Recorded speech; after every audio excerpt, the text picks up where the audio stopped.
পটে পুঁইশাককে কিভাবে খাদ্য ও যত্ন দিবেন আজকের ভিডিওর বিষয়বস্তু তাই থাকছে। হ্যালো এভরিওয়ান, আসসালামু আলাইকুম। কেমন আছেন আপনারা সবাই? আলহামদুলিল্লাহ, আমি তো অনেক ভালো আছি। আশা রাখছি আপনারা সবাই ভালো আছেন। আজ আপনাদের জন্য যে ভিডিওটি নিয়ে এসেছি, অনেক অনেক অনেক কমেন্টের পর যে আপু আমরা পটে পুঁইশাকের যত্ন কিভাবে করব এবং কি খাদ্য দিব, কি কীটনাশক দিব, যদি একটু আমাদের সাথে শেয়ার করতেন। অনেকের পুঁইশাক গাছ ঘরে আছে এবং অনেকের পুঁইশাক গাছ বাহিরে আছে।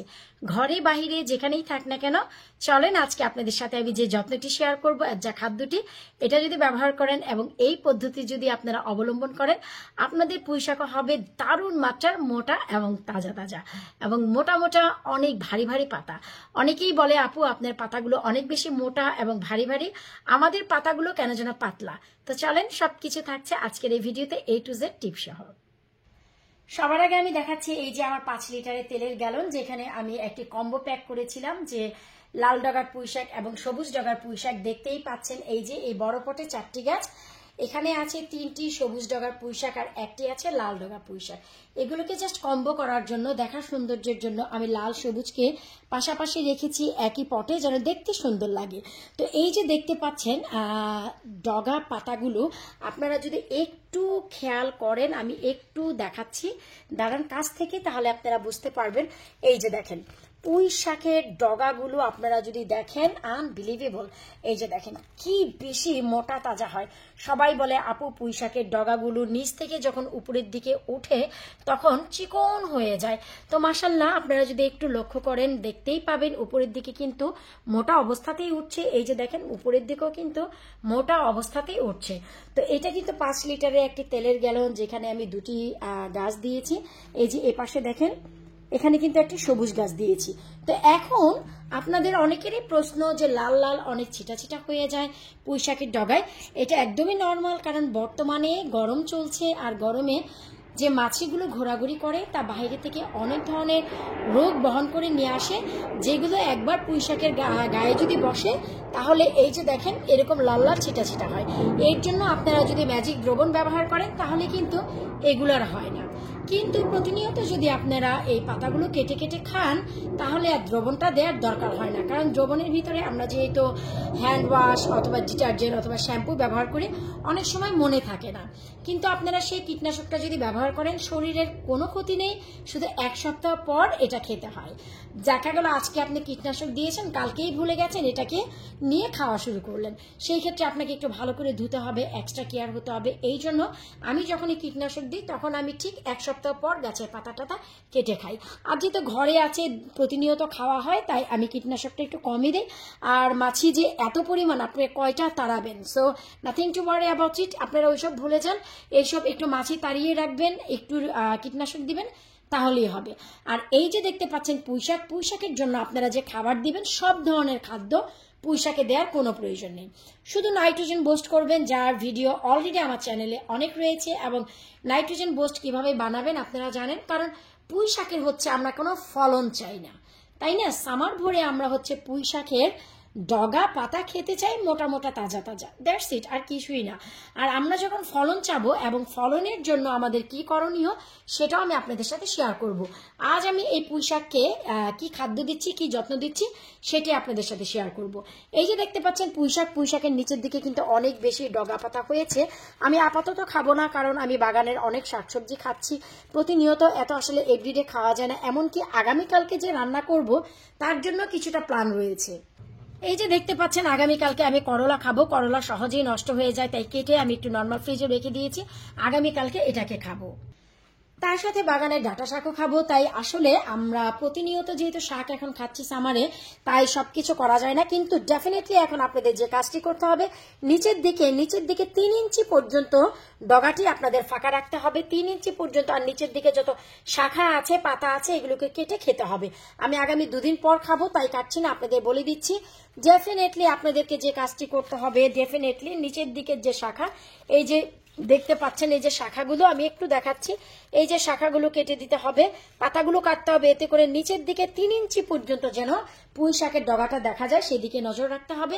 আর এই যে দেখতে পাচ্ছেন যে মাথাটা আপনাদের ভেঙে দিতে হবে। এই যে দেখেন, আমি একটু দেখাচ্ছি, এই যে এই যে তেমন কঠিন কিছুই না। এই যে দেখেন আরো একটি সাইড থেকে পাতা কেটে গেল, ইটস ওকে। তারপরে এই যে দেখেন আমি একটু দেখিয়ে দিচ্ছি কত ইজি পিজি। এই যে মাথাটাকে কেটে দেন, এই যে এতে করে সাইড থেকে আরো ব্রাঞ্চ বের হবে। আমি দুটি দিয়েছি কেটে, এই যে এটা কেটে দিয়েছি, এটা কেটে দিয়েছি। এই যে দেখেন এটা কেটে দেওয়ার ফলেই কিন্তু এই যে দেখেন শাখাটা বের হচ্ছে। সো এই দুটি কাজ ডেফিনেটলি করবেন আপনারা। তারপর যে কাজটি করণীয় খাদ্য, আর সেটা হচ্ছে কি, আমি আজকে ডাল ধোয়ার পানি দিচ্ছি। ডাল ধোয়ার পানিতে কিন্তু প্রচুর পরিমাণে পটাশিয়াম, ফসফরাস, নাইট্রোজেন রয়েছে। এখন আপনারা বলবেন যে নাইট্রোজেন ছাড়া অন্য কোনো খাবার আমরা দিব না, তাহলে কেন পটাশিয়াম এবং ফসফরাস দিব? তার জন্য আমি বলে দিচ্ছি, আমরা কিন্তু একদম জন্ম থেকে এই পুঁইশাকগুলোতে শুধু নাইট্রোজেন বুস্ট করেছি, আর কিছুই না। কিন্তু আমি কিন্তু প্রতিনিয়ত প্রতি বছর বীজ রাখি আমার লাভলি ভিউয়ার্সের জন্য। সো আমি যখন হঠাৎ করে পটাশিয়াম দিব, তখন কিন্তু এরা স্ট্রেসে চলে যাবে যে আমরা কি বাচ্চা দিব না ডগা পাতা ছাড়বো, বাচ্চা দিব না ডগা পাতা ছাড়বো। এই জন্য যখনই পুঁইশাক খাওয়া শুরু করি আমি, তখনই মাঝে মাঝে পটাশিয়াম দিই। মাঝে মাঝে বলতে মাসে একবার, যেন যখন সামার টাইমটা প্রায় শেষ হয়ে যাবে তখন পটাশিয়াম দিলে এরা যেন অনেক পরিমাণে পুঁইশাকের বীজ ছাড়ে, যেন আমি কালেক্ট করতে পারি। তাই পটাশিয়াম দিয়ে এদেরকে প্রতিনিয়ত ইউজড রাখতে হবে, সজাগ রাখতে হবে, যে যখনই পটাশিয়াম পাবে তখন যেন এরা বীজ ছাড়ে। এই জন্য আমি মাসে একবার দিচ্ছি, এই খাদ্যটির সাথে তাদেরকে পরিচিত করার জন্য। খাদ্যটি দেওয়ার কোনো সিস্টেম নেই, এই যে দেখতেই পাচ্ছেন। শুধু কি করবেন আপনারা, আমি একটু দেখাচ্ছি, ভালো করে পাতাটি একটু সরিয়ে নিই। আসলে এক হাতে ক্যামেরা ধরলে যা হয়, এই যে দেখেন আমরা এই যে কোনো সিস্টেম নেই, দেখেন এমন না মাপ আছে, ঝোপ আছে, যেহেতু এগুলো অর্গানিক খাবার। তো আমি এই যে বাড়তি যে খাবারটা আছে সেটা হচ্ছে আমি এই যে দেখেন এই পটে দিয়ে দিচ্ছি। এই যে মাশাল্লাহ, এই যে এই পটে দিয়ে দিলাম। এখন হচ্ছে এই যে গাছটা পটাশিয়াম পেয়ে আমি 1 মাস আগে দিয়েছি, আবার 1 মাস পরে দিলাম। পটাশিয়ামের সাথে এরা ইউজড থাকলো, যখন প্রয়োজন হবে, যখন দিব, তখন এরা বুঝতে পারবে আমাদের বীজ ছাড়তে হবে। এখন কিন্তু আমরা বীজ চাই না, এখন আমরা কি চাই, শুধু ডগা আর পাতা। এরপর যত্নের ভিতরে যে জিনিসটি আসে সেটা হচ্ছে অর্গানিক ভাবে আপনারা একদম কোনো মাথার শ্যাম্পু বা কোনো কিছু যদি ব্যবহার করতে না চান, যে আজকে দিয়ে কালকেই পাতা খেতে পারবেন, সেই ক্ষেত্রে আমি যেটা করি, এখানে আমি 4টি রসুনের স্কিন, এই যে দেখেন রসুনের একদম মাথাটা সহ আমি ভিজিয়ে রেখেছি 24 ঘন্টা যাবত। আমি এর স্মেলে নিজেও এখানে থাকতে পারছি না কিন্তু। এরপর এই যে দেখেন পানিটি ছেঁকে আমি কিন্তু একটি স্প্রে বটলে ভরে নিয়েছি। এবার খুবই সিম্পল, দেখেন আপনারা কিন্তু এইভাবে করে স্প্রে করে দিতে পারেন। যেহেতু এখানে কোনো ওষুধই নেই, তাই এই জিনিসগুলো যদি আপনারা স্প্রে করেন একটু গ্লাসে যাবে, কিন্তু গ্লাসটা জাস্ট একটু মুছে দিলেই হলো, বা গ্লাসের আশেপাশে যদি থাকে তাহলে দেখা গেল এই রসুনের স্মেলে কিন্তু কোনো পোকামাকড় আসে না। যারা জানেন না তাদের জন্য বলে দিচ্ছি, এটা খুবই খুবই গুরুত্বপূর্ণ একটি উপাদান বলতে পারেন। আপনারা যদি লাউ গাছে স্প্রে করেন তাহলে দেখবেন লাউ গাছে কোনো প্রকারের মাছি, পোকামাকড়, এমনকি মাইল্ডিউ যে রোগ হয় সাদা রোগটা, সেটাও হবে না। কারণ রসুনের স্মেল আসলে অনেকেই পছন্দ করে না। অনেকেই কেন, আমি বলছি ঘরের শত্রু বিভীষণ, কেন সেটাও বলছি।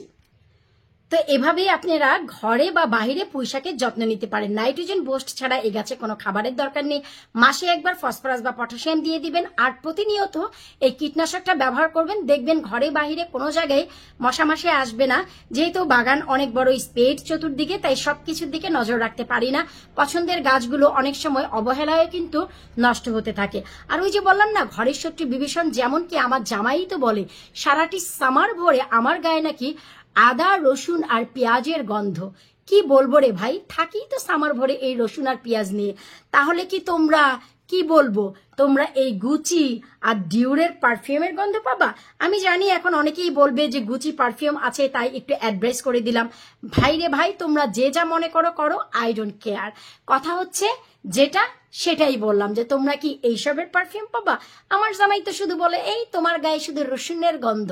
কবে না কেন প্রতিনিয়ত রসুন দিয়ে খেলাখেলি করি রে ভাই আমি। তো যাই হোক, এভাবে একবার যত্ন করে দেখেন, দেখবেন আপনাদের পুঁইশাকগুলো কত বেশি মোটা তাজা এবং হেলদি পাতা দিয়ে বড় হয়। বিদায় নিচ্ছে আজকের মতো, আল্লাহ হাফিজ।